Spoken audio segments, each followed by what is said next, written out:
You know why you started your business in the first place, and that should be one of the driving forces to make sure that you do keep going and that we don't just give up on everything that we have built up, and that we can drive forwards and push on.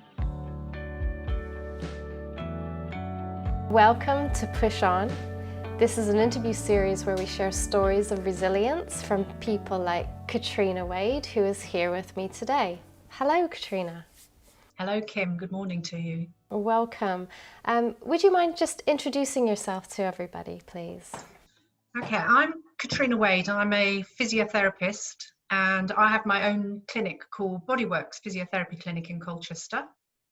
We're on Severals Business Park in the old Trebor factory.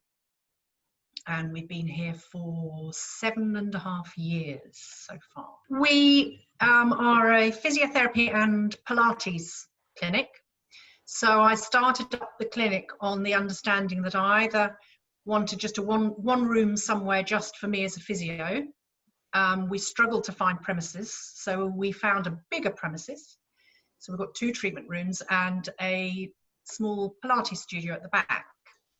So we run about 18 Pilates classes normally here in the clinic. And I've got a team of 8 physiotherapists all working in the clinic normally, and 1 who works in the community who does all our, what we call our domiciliary visits, and a practice manager and 3 admin staff now.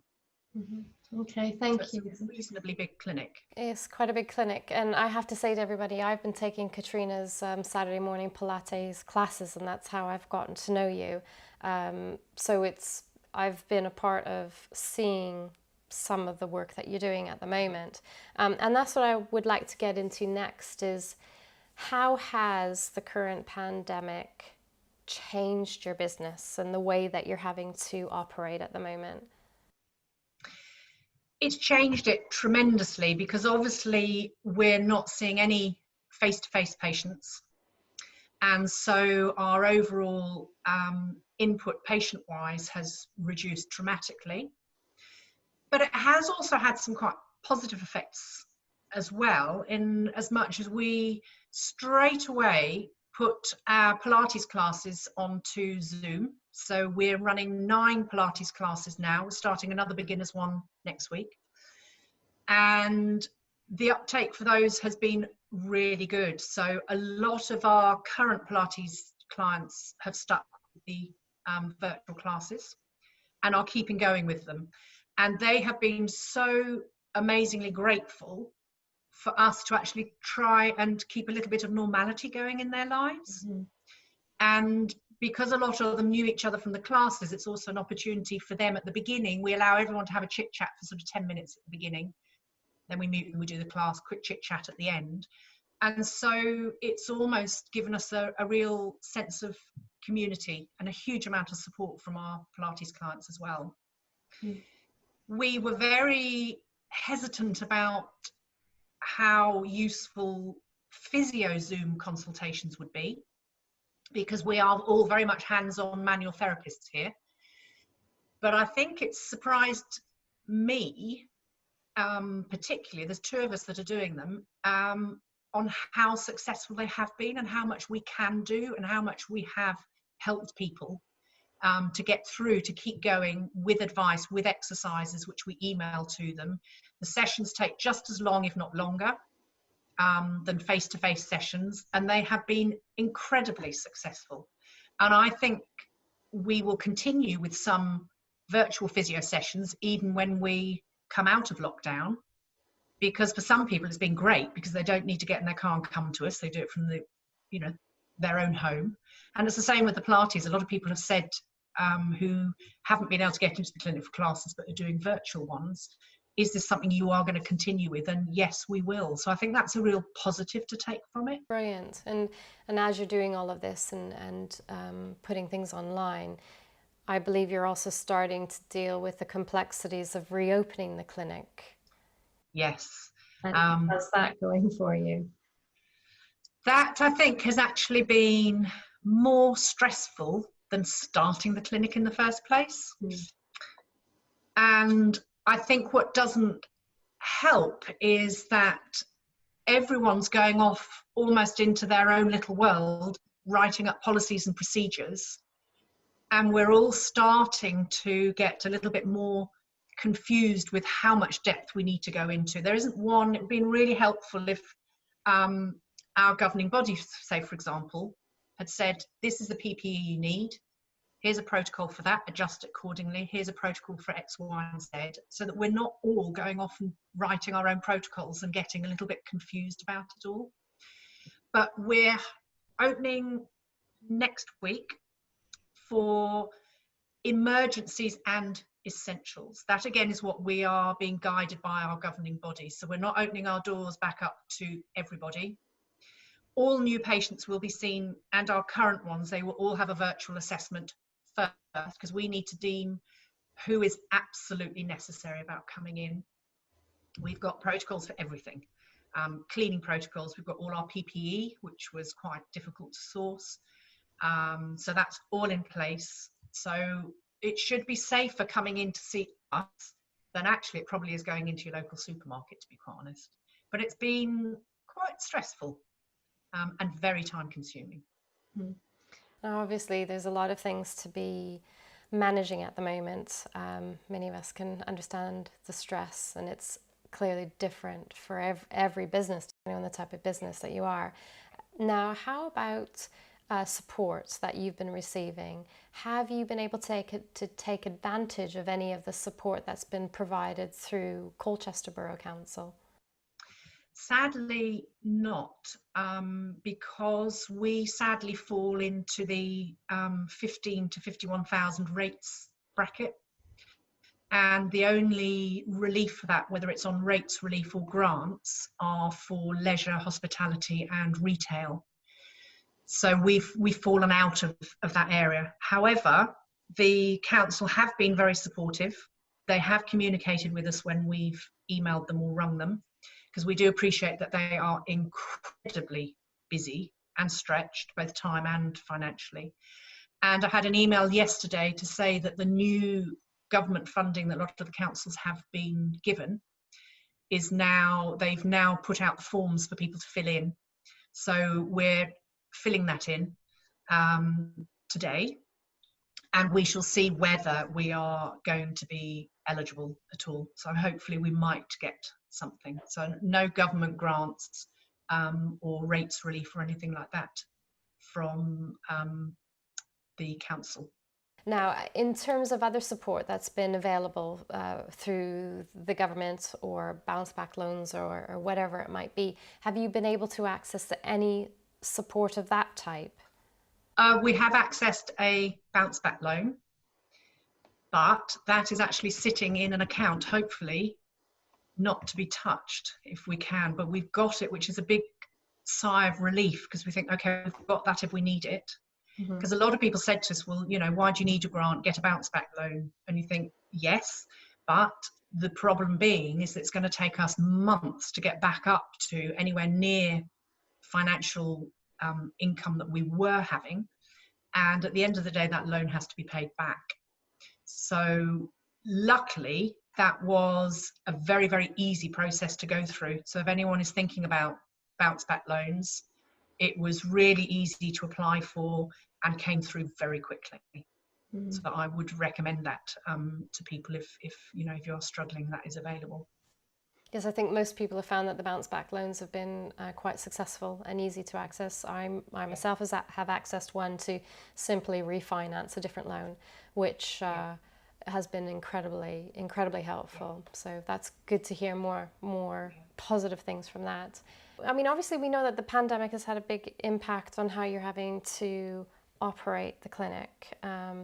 How has the pandemic had perhaps a little bit more of an impact on you and your daily life and day to day, and how you're managing the business? Okay. I think the biggest thing that I've found is how lonely I've been at times. Not because there isn't support out there, because I've had phenomenal support from my team, phenomenal support from patients and all of our Pilates people, some of which at times has actually brought me to tears, because their words of support have been amazing.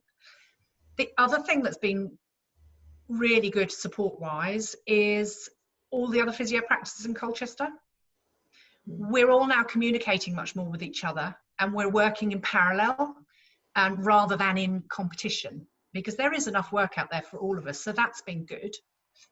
But I never really wanted to go into private practice on my own. That was my initial thought, because I didn't want to be a sole worker. So I miss having my team around me. We're in a building complex. There's only one lady in the office next door. She comes in every day. She's also on her own. The rest of the building's completely empty. And so it's a really lonely existence. And I really feel for people that work on their own anyway, but also who are living on their own, because it's made me appreciate the fact that at least I have got a husband at home, so I live with someone. But there are times when I'm often wandering around the clinic talking to myself. I've now started answering myself, which is a little bit worrying. But I think that's probably the biggest thing, that I miss people around me. I love teaching Pilates because I get to see everybody, but it's really weird me being in the studio on my own in complete silence, chattering away to myself.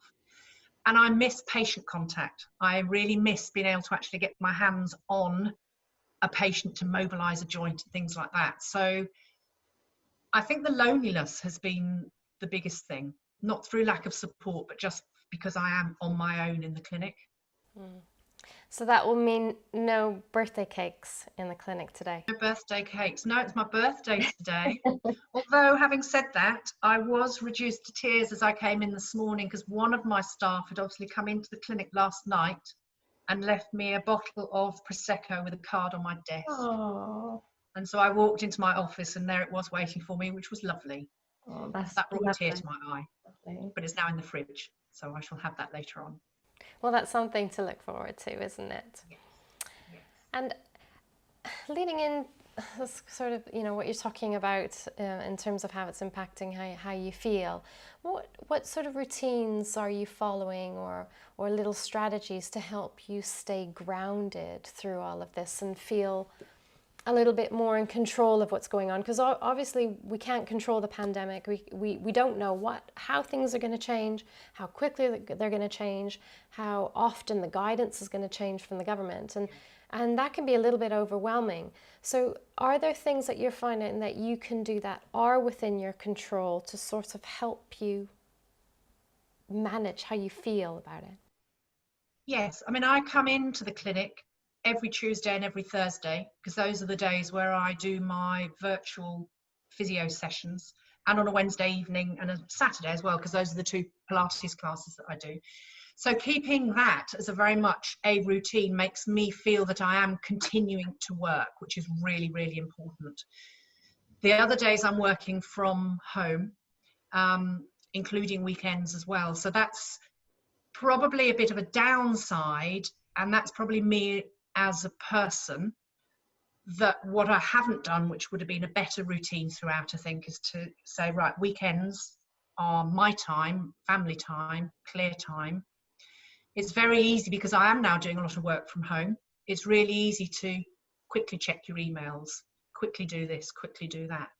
So I think that's a structure that I should have put in place at the beginning, but I am just trying to keep my days as structured as possible and busy, because I think if you're keeping yourself busy, then that is also really, really important. Mm-hmm. Busy, but not too busy. Yeah, we can have a tendency to go a little bit over on that, I think, especially with the lack of boundaries and in terms of, you know, the working time when you're working in your home. But yeah, keeping busy is a good point to make. And in terms of keeping busy, what was something that you did this week, something that you love doing? Something that I love doing, work-wise or personal-wise? What's made you smile this week? Okay, well, several things made me smile. One that made me smile probably the most was after the class on Saturday, the beginner's class that you do. we finished at about 12, I think. Well, at 25 to 1, I had an email from one of the ladies who said, I'm really sorry I didn't come on again at the end after, because, you know, we do relaxation. We do 5 minutes of lovely relaxation at the end. Then everyone comes on, says goodbye, and we all disappear. And she said, I'm really sorry that I didn't come back to say goodbye after relaxation, but my husband has just woken me up. And I thought that was lovely, because I'd sent her to sleep in relaxation, which is a huge goal of mine. And this was in the middle of the day. And I thought it was lovely that she'd had a lovely half-hour sleep after her class. So that really made me smile. That was lovely. Sunday, I think it was, the weekend, we've got 2 dogs, one of whom is quite old and can't go for long walks. So my husband and I decided that we would actually, for once, leave the dogs at home, and went for a very long, for us it's very long, just over 2-hour walk, which was a delight to actually be able to do it at a decent pace without dragging the elderly dog along with us. So that was really, really nice, and something that we need to do more often, really. And the other exciting thing from a work point of view is that I've started to do a Zoom interactive Ask the Physio session on a Monday evening. Mm-hmm. So one of my physios and I logged on. I think we had 23 people joined us, and we did back pain. And it was lovely because it allowed us to get very much back into physio mode.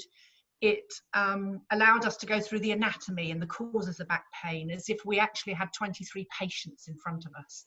And both of us came off at the end absolutely buzzing, because we'd had potentially a little bit more patient contact. So we're going to do that every week, not next Monday though, because we're opening on Tuesday, and I think Monday we'll be busy doing other things. So we're going to try and do that every week. So it keeps us in contact with people, but also it helps us to give some free education and advice to people. And so we'll be asking what people want to talk about, and they can email our questions beforehand. So that was a big buzz for Claire and I on Monday evening. It's great. That's brilliant, and that's a really good example of something clearly that's gone well for you. And could you have imagined even trying to do something like that 6 months ago? Or wouldn't have even thought about doing it, and never used Zoom before in my life, but worked out, you know, how to set everything up so that people had to register to join, and that's stuff that, you know, I've got very much a brain of look at it and work it out, always have done, bit of a detective, and I think that's why a lot of us are here, so what makes us good physios. So I've learned to do all sorts of things that I would never have done before. So making interactive forms, because before people have never had to send forms back via email. We've emailed them to them and they've brought them in with them. So doing interactive forms that they can email back. I can even write in rainbow text. Never would have thought of working out how to do that before. So there have been a lot of positives, I think, that have come out, as well as the stressful side of it. Brilliant. And in terms of those positives and the things that you're finding yourself doing, do you think that gives you a better understanding of what your clients might experience going through that process of completing a form, because you're the one that's actually created that for them? Yes. I think it has put it much more in my mind of sitting in their shoes to say, okay, this is the form you're going to get. How easy is it to fill in and send back? We had a few hiccups at the beginning. Don't get me wrong. There's still, and certain people just can't open forms. You know, they might be working on tablets or something and that's not interactive. So, you know, but getting them to print a form off, take a photo of it and send it back. There are, you know, we've just been innovative about the ways that we've done it, really, and tried to work around it. That's brilliant. You really do have to put yourself in your customer's shoes and experience what they're experienced to really truly understand what you can possibly do better. So that's a fantastic thing that you're doing. Now, one thing that I'm always looking for with all these challenges that we're facing is silver linings. It's my favorite thing to talk about. Is Do you feel that there's been any silver linings for you this week, or let's say in the last month? I think the biggest silver lining is the fact that we've probably been more interactive with the general public as well as our current clients, and have really felt the love and the warmth from our current clients, which we always knew people supported us because most of our work comes from recommendation. But to know that deep down people have really been rooting for us, the fact that, you know, we will come through this, has been the biggest silver lining for me. It's really made me think, wow, they genuinely care about Bodyworks, not just where they go to for Pilates or where they go to see their physio. There's been a real passion from people with encouraging emails, texts, WhatsApp messages, really encouraging us that, you know, Bodyworks will get through this. So I think that's been my biggest silver lining, is knowing that everyone's behind us, which has been great, absolutely great. That's wonderful, especially to have, you know, that feeling that people are behind you. I mean, this series is called PushOn, something that's incredibly important for all of us right now. And I'm going to ask you a question, and you don't have to answer it if you don't want to. But You're not going to ask me how old I am, are you? Has there ever been a moment where you didn't want to push on, where you wanted to just simply give up? Yes. There have been several moments where I have just suddenly reached crisis point and ended up, usually when I'm on my own, whether it's at home sitting at the computer or here at the clinic, where I have literally just dissolved into tears and thought, I can't do this anymore. You know, I cannot push on. And really thought, do I really want to keep pushing on? And there have really been low points where I thought, I just can't do it. This is more stressful than starting the business up in the first place. And, you know, can I face building myself up again from, not quite from scratch, because as I say, we have got clients out there. But there have been several times when I've thought, I don't know that I can do it. But we have, and we are pushing on, and we will continue to push on, and we will continue to be here. So how did you pick yourself up in those moments when you're feeling like that? Because I think we all have them.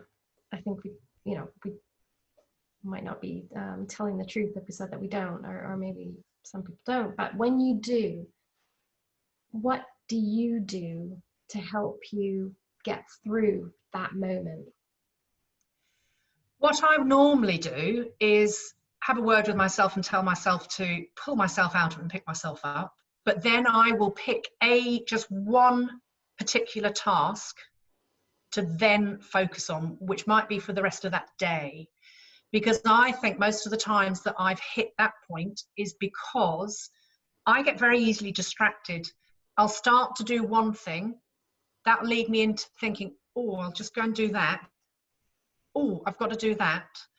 And I think that's when it's brought me to my lowest points. I've suddenly thought, I have got all of this stuff here to do. I'm not very good at delegating stuff to other people, because you always think that you'll be able to do it better, or you've got more control over it. And so I literally just step back and think, okay, right, take a deep breath, just focus on one thing. And then I can just channel my mindset into focusing on that one thing, then pick the next thing on the list that needs to be done, rather than trying to flit around and just try and madly get everything done all in one day. I think I'm quite hard on myself with wanting to get everything done all at once, all done, and then I end up just going off at a tangent. So I think it's trying to channel myself into that mindset of focus on one thing. The focus can be quite a powerful thing. Yes, very. That energizes you. Very. Absolutely. Yeah. So we're drawing to a close now, and before we we say goodbye, one last question for you is that, what's that one thing that you would like to leave with other business owners right now? That one thing for them to think about, or to try? I think the main thing is to think about, why did you start up in the first place? What was your passion at that point when you started up? And try and channel yourself back into that passion so that you can keep going, so that you know why you started your business in the first place. And that should be one of the driving forces to make sure that, you know, you do keep going and that we don't just give up on everything that we have built up, and that we can drive forwards and push on. Oh, that's wonderful words.